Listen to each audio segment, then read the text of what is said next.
DJ Satish Kumar. कैसे लगे?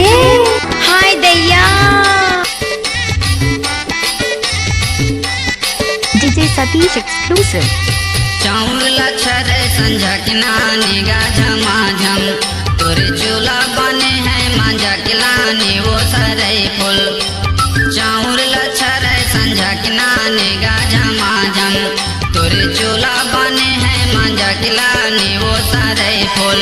ये दे चंपा चमेली ले गाड़ी छूट दो, ये दे चंपा चमेली ले गाड़ी छूट दो।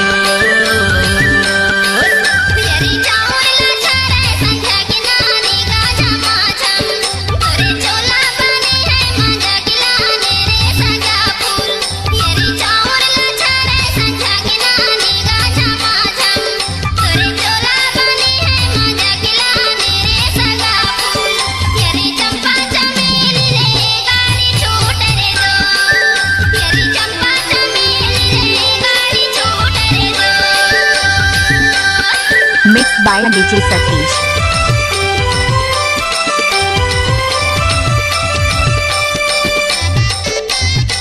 अब आएगा असली मजा।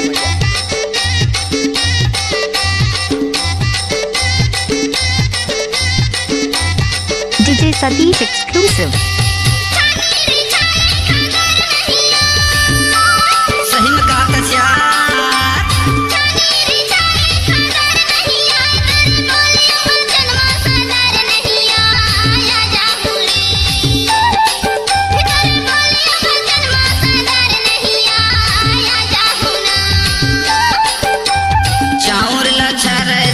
किनाने गा झमाझम, तोरे चूल्हा बने हैं मांझा किलाने वो सारे फूल। ये चाउर लच्छर संझा किनाने गा झमाझम, तोरे चूल्हा बने हैं मांझा किलाने वो सारे फूल। ये देखाटी पड़रिया ले गाड़ी छूट रे दोस्त, ये देकर पासर ले गाड़ी छूट रे दोस्त। आप सुन रहे हैं डीजे सतीश नृत्य का मिक्स। जरा हमको भी दिखाओ दो चार ठुमके के।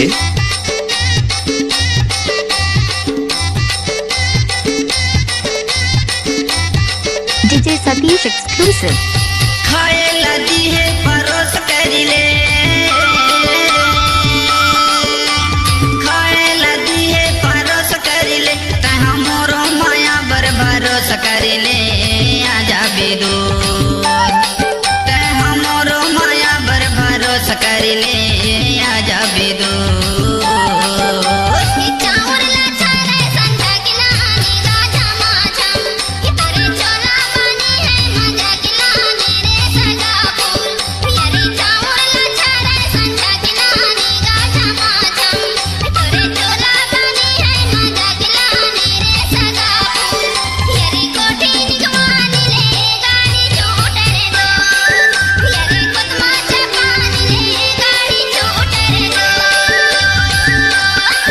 आप सुन रहे हैं डीजे सतीश कखनू वाले का मिक्स।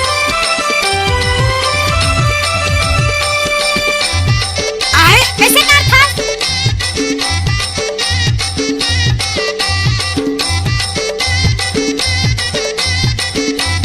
DJ Satish exclusive.